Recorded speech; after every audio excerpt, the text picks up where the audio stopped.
Okay, today is July 6th, 2010, and we're here with Mary Markison. This is Dorothy Otis speaking for the Marengo Society for Historic Preservation. Mary has a story to tell, and we're really thrilled that she is going to share it.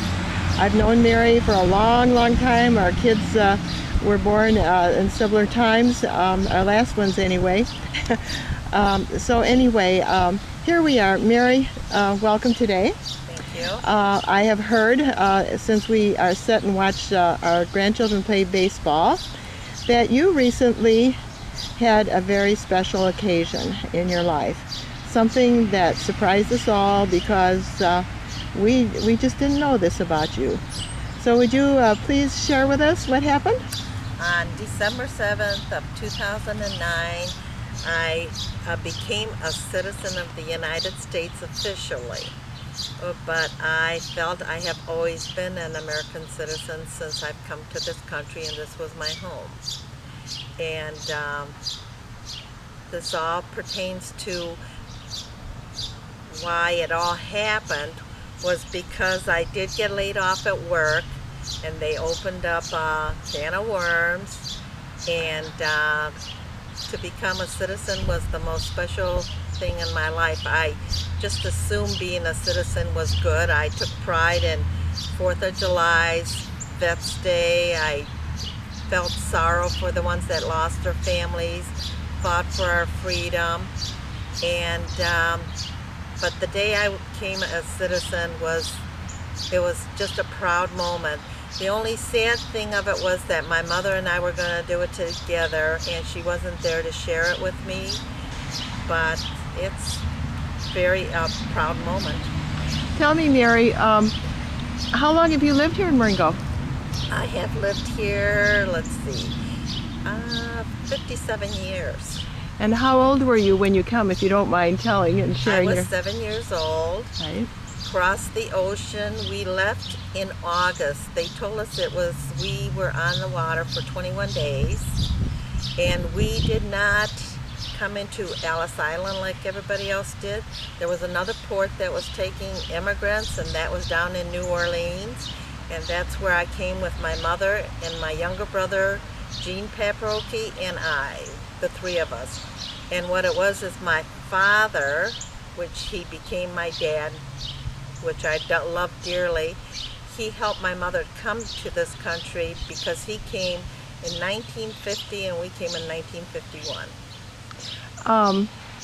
So you and your mother were planning to get your citizenship Yes. at some point in time? Yes. And so it never happened?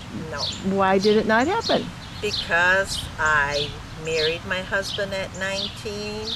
We had 4 children right away, and we were busy with our lives, and my mother was busy with hers, and I just never did. And my family, now my sisters and brothers all did, but I was just busy being a mom, I guess. Well, you also told me that you've always considered yourself a citizen. Yes, I have. Just like you said at the very beginning. Yes. But when you opened up the kettle of worms, when you got laid off, what did you discover at that point? I discovered at first that all the time I have spent here didn't mean anything because I wasn't a citizen of the United States. I spent all my time, I worked, I paid my taxes, and along the way I was denied unemployment, I was denied my Social Security, but I could have Medicare. That I didn't understand. That I had a hard time. So with the help of which my husband told me to go to first my state representative, which was Jack Franks, and they said, this is a federal thing, we are state, we'd help you if we could, but you need to go to your congressman, which they referred me to Don Manzullo, and his secretary was the best. If you ever need help, that office will guide you in the right direction, because they informed me that it would take about a year. This all started happening in about July of 2009.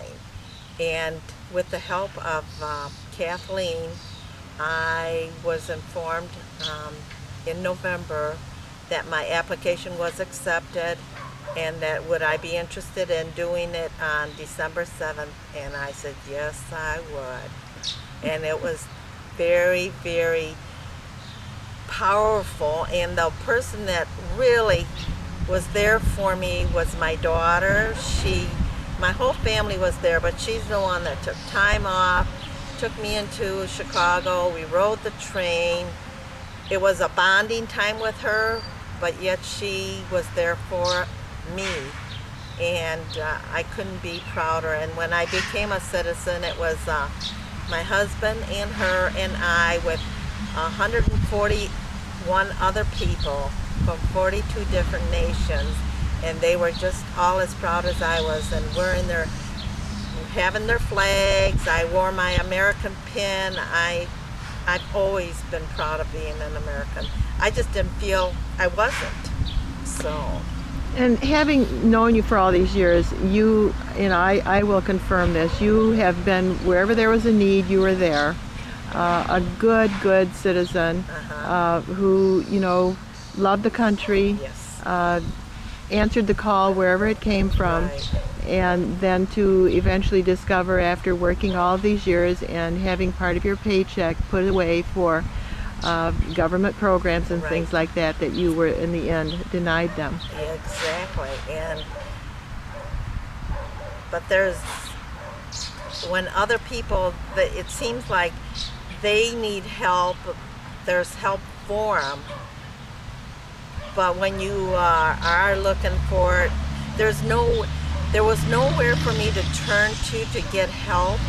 And if it hadn't been for my congressman, I did hire a lawyer, and he was having trouble finding me in the system even. And why was that, Mary? Because years ago, the green card, the number started with A for alien, I believe that's what it is, and my number started with 8. Well, when they were trying to locate me in the system, they revised the numbers, and nobody paid attention to put 2 zeros in front of it. And they could not find me. And another issue that I came up with, and we have a son that was in the Coast Guard, and he was retiring and looking, and he had to put an application in for another government job, and they couldn't find me either.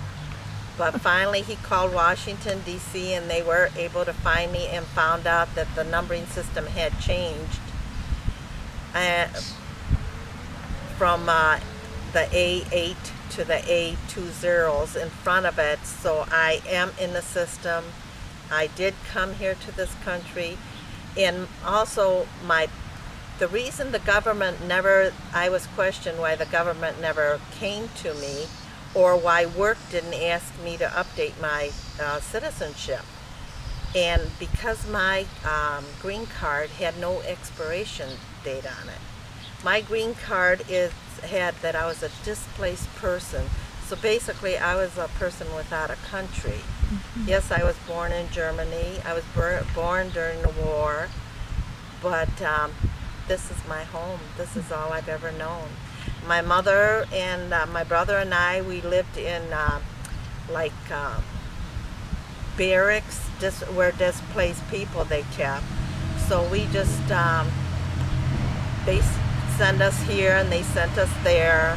And basically, as my mother was Ukrainian, and she was the oldest of 11 children, she left home to go out into the world, and she ended up in Germany, and the war broke out, and she worked for a German family that helped her out, helped raise me, because my mom said they were very good to her, and my brother was born there also. So, back to this green card, was there anything unique about your green card? Yes, they was so old that nobody, when they looked at it, they go, this is something you should save and keep as a memento. because they said some of the people that I dealt with